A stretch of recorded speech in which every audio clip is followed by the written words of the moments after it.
You responded to a 7.6 magnitude earthquake and a tsunami hit in western Indonesia. Only your crew was routed to that location to provide support. Indonesia has a large terrorist population. The Marine crew was armed and tasked to provide security along with medical equipment and food supplies. But it was just your unit. Yes. Which there was 5 of you, correct? Yes, there was. And so they ended up choosing the Marines out of my unit, at least in the company, to go out. So it's not like every single Marine in the company was able to do this.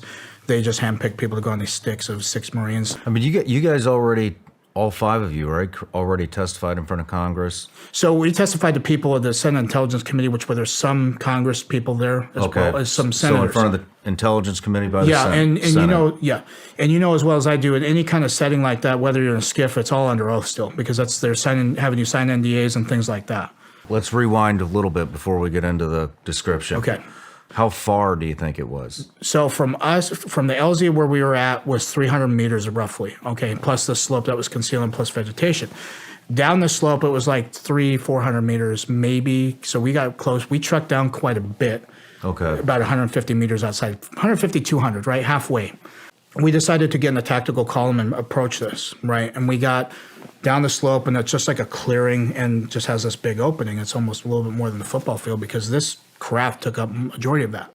And it was something that stuck out like a sore thumb because here you have terrain that is a jungle terrain, very green vegetation, things like that. And then you have something that's sticking out right in the middle of an opening, and it looks very odd. It's something that's, I'll remember till the rest of my life. To the day that I leave this earth, I'm going to remember seeing that. And it's just imprisoned up here. So you crest this hill. Yep. You look down into the valley. Yep. And there's a clearing. There's a clearing. With a UAP. Yes. Just sitting there. Sitting there, hovering. rotating clockwise, yep. And that's in transition this color spectrum I was telling you too.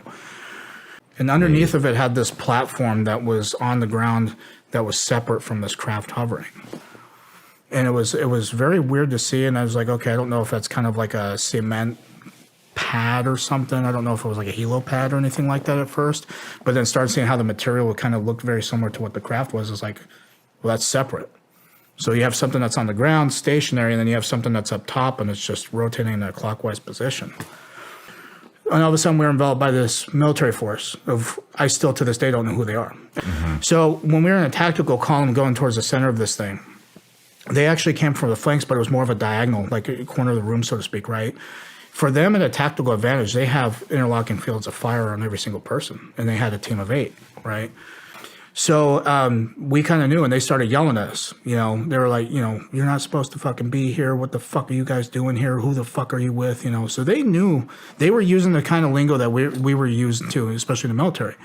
At one point they said they were going to smoke us. They could throw us out of a helicopter. It's very easy to get lost in the jungle out here. They kept saying stuff like that. So there were 15 of these guys, 3 on each Marine. No. So they had other guys right here, and they had 3 that were just going through each Marine. Okay. While other people were holding each Marine at gunpoint, taking pictures of our military IDs. So they had like these devices that kind of looked like a very thin. It looked like a smartphone modern day right now, because in 2009 it wasn't the case. And they were taking pictures of military IDs, and they had some other device that was like remind me of a BAT system. I don't know if you're familiar with that. Describe it. It's like a biometrics tracking system. So what it does is when you come across with an insurgent, you can take pictures of their face, their retinas, fingerprints. So as they're searching us, we're watching this thing happen. And that's when we started seeing trucks come from our left and go onto this platform. And they were up-armored 350s. I know exactly what 350s are. They were kind of beefier trucks. They were matte black. When they were coming at us, and they go left. And I was glancing between what was going on in front of us with these guys, and then all of a sudden glancing over to what was going on behind them.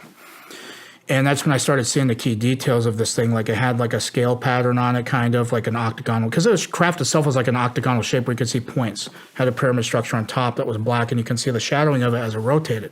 But it was rotating very slow. And then it had like these vents on every single corner on the middle part of these the panels anyway. There was like a Vanta black. It was like a dark black that would like absorb light. So we're watching these vehicles, right? These trucks. Now, the thing I would say on the front of them, because Humvees, the military has, they have the IR lights on the front near the headlights that you can drive at nighttime with your knots.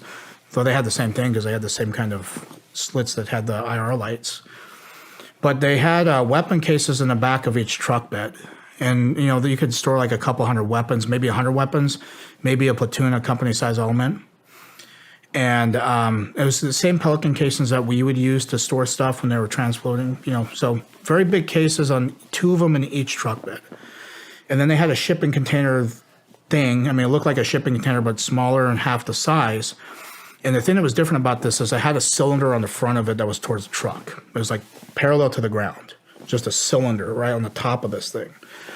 And come to find out, when I gave my speech in D.C. on that Saturday for the Disclosure Project with Dr. Greer, he's got a lot of people coming out of the woodwork, by the way. And this gentleman, I'm not going to give any detail. I know a little bit about him, but he works in some of these projects that are some very controversial facilities. He's aware of what was going on. After I gave my presentation of this, he confirmed, he says, no, he's like, I don't want to leave Michael hanging out there, but I was not expecting to come and talk to you about this.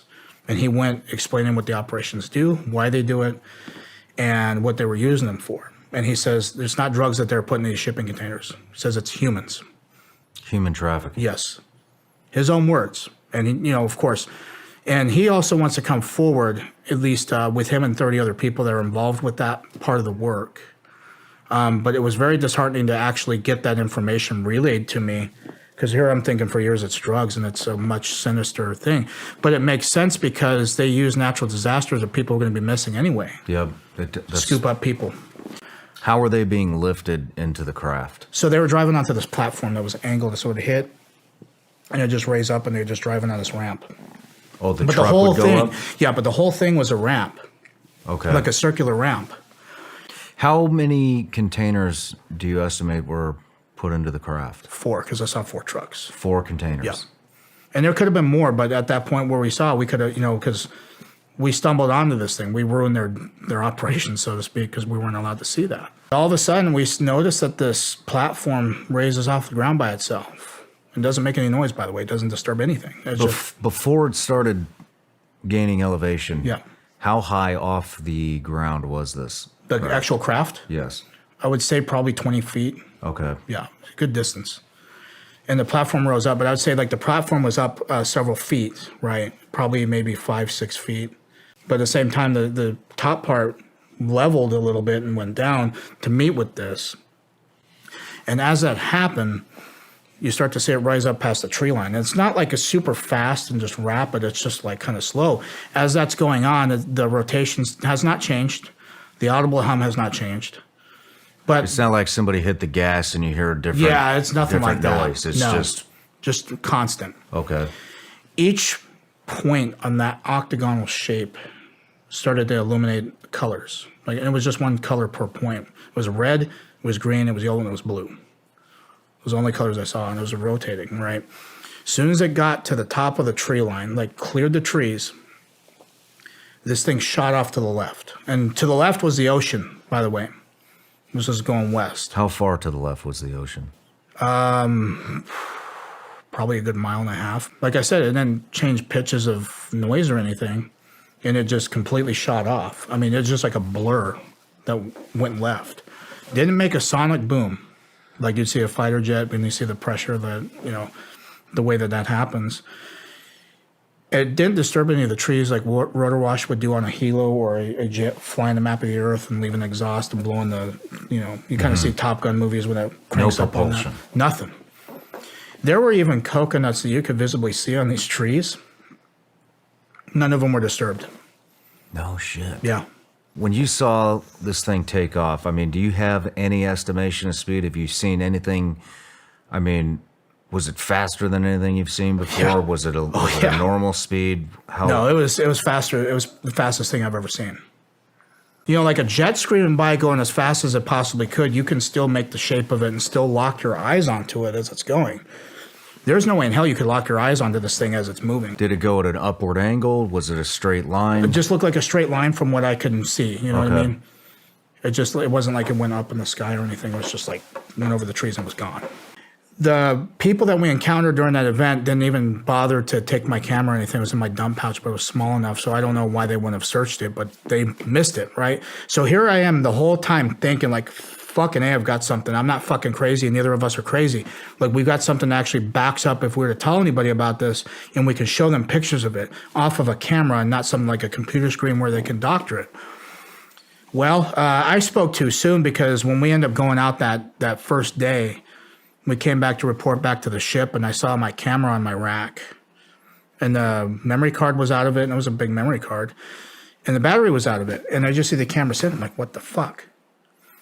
So I checked my locker. It was secure because that's where I had it, and I had some stuff on top of the camera in there, you know, in my locker that were on top of the camera, and I had another battery in there, so I took that battery and I put it in there, and it wouldn't even turn the fuck on. And I'm, you know, this was a regular normal day. It's probably fast forward a month after we end up getting back. All of a sudden, a duty Marine knocks on my door and says, "You need to report up to the CP." I'm like, roger that.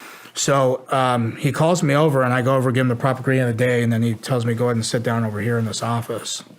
So I sit down, and he doesn't even bother to sit down. He just says, you, though? Wasn't the other 5 Marines? No, with they it? end up having the same thing happen, but this guy did it separately. It's all individual? Yes. Okay.